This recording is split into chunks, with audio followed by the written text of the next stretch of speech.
Welcome to People Who Keep Things. Today we'll be looking at the study of a level 5 hoarder and his home. In case you didn't know, hoarding is a mental disorder marked with a need to collect things regardless of their worth, sanitation, or value. Hey, my name is Lance Heroman. Welcome to People Keep Things. Today we'll be investigating the house of Mr. Richard Hunter, and we'll try to diagnose his situation and figure out what we can do to help him. Hello, my name is Lance Heroman, and I'm here with People Keep Things. I'm here to help you with your problem with compulsive hoarding, Mr. Hunter. But I'm not a hoarder. I think we should look at your basement and the rest of your house, and then we'll see. I don't know what you're talking about. I don't hoard stuff. I'm a collector. You know, I've got a lot of interests, and I love magazines and Oh my god. bottle caps, and I love bottle caps. I've been collecting them since I was a little boy. I love bottle caps and baskets. I love the woven baskets. They keep stuff in them, and they hold things. I like rope. Got a whole bucket full of rope. You want to see my rope? I'll show you my rope. There's rope in here. And then, yes, rope. So, I mean, I've seen this guy's house. He is definitely a compulsive hoarder. He's showing all the symptoms. You know, he's keeping everything. If you look in his basement, he's in denial, calling himself a collector. And he's really letting it affect the quality of his life. He even has things living down here. He really can't even get around in his house. I mean, you can look around. He's keeping things like magazines, bottle caps, CDs, tools, basically anything he can get his hands on. I'm definitely going to need a team of specialists to come help me.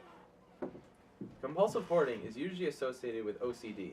Some of the common causes are stressful events such as divorce or death of a family member, economic problems such as losing your job, or social problems such as loneliness. It usually starts in the early teen years. It's a very serious issue. The hoarding has allowed for all kinds of critters to move in. Mr. Hunter's at risk for disease. They called me in to do the dirty work, and that's exactly what I intend to do. So, Mr. Hunter, about how long do you think you have been collecting things for? Well, I guess it all started back when I was 12. My house burned down, and my Dalmatian, Sparky, died in the fire, and I kept his collar. That was all that was left of him. Has there been any recent events that have made you feel like you want to collect more? Well, my second wife, who was also my first wife, divorced me yet again, and then died in a horrible car accident. And these skis, these water skis, were actually hers. And I keep them around to remind me of her and how she smelled when she came out of the shower. So we sent Mr. Hunter away to a retreat to talk to some doctors about his problems. And while he was gone, we fixed up his basement and the rest of his house. We'll show you some of the things that we found down there. It's pretty scary. Hey, I'm Woody Forrest, and this here's my assistant, Peter Sniffer. Check your weapon. We're going in for the hunt. I smell critters. This is day one. Yeah. Yep. Oh! Ah! Ah! Shit! Ah! Die! Die! Die! Die! Oh, look, a box that says secret stuff. Babe Ruth baseball.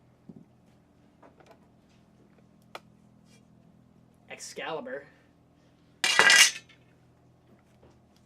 Wonder what this thing does. Let's see if there's anything crazy down here. Oh my god, camper! So how does that make you feel? Desperate, Doctor. I'm hopeless. I need some advice on how I can deal with my hoarder syndrome on my own. Well, one way to help is to avoid why you hoard. Don't focus on the why aspect. Cleaning out your house is a necessity. When dealing with a mess, use Ohio, or only handle it once. Decide what to do and don't come back to it. Think about things before you buy them, and you'll stay clutter-free. The most important thing is don't be afraid to ask for help. Thank you, Doctor. Welcome to your new basement.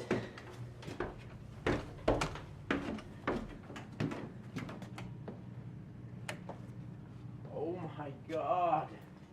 I didn't know there was so much space down here. It's amazing what a little organization can do. I think my life is gonna be so much better now that I can live in my house. Just remember, Mr. Hunter, people keep things, but it's okay. Just don't keep too much. Thank you. I could have never continued my life like that. I owe my greatest thanks to people keep things.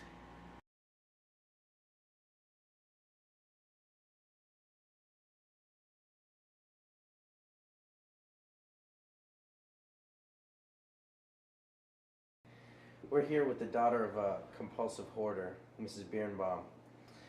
Mrs. Birnbaum, when did you first realize your father had compulsive hoarding syndrome? I think he's had it his whole life.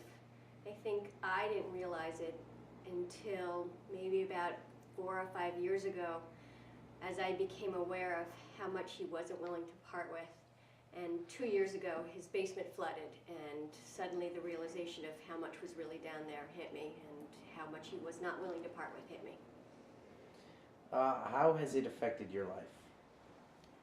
Well, as a person, I am not a saver. I like to throw everything away. I like to keep things very neat and orderly. And I think that comes from seeing how he's lived. It's upsetting as a child of a person who saves so many things, because you just watch their world just kind of get more and more closed in and cluttered, and they're so obsessed with their belongings and not with their relationships. What kind of things did you notice he kept?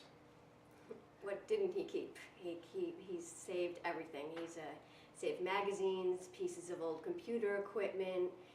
My mother was ill, and she stayed all her medications, and there were capsules in the pill containers that would keep her medications dry, and he would save those capsules. He would, from newspaper clippings from dozens of years ago to the current newspaper, piled sky high. Couldn't part with anything. Junk mail would come in, couldn't get rid of it. Everything. He can't part with anything. And what do you think people should know about compulsive hoarding? Well, it's an illness, and as a child of a hoarder, I am trying to understand that my dad doesn't really have total control over what he does. But I also know that I'm going to be left with what he isn't willing to part with. So just to know that it's an illness, and for me to understand that it's something that he can't control. All right. Well, thank you for your time. You're welcome.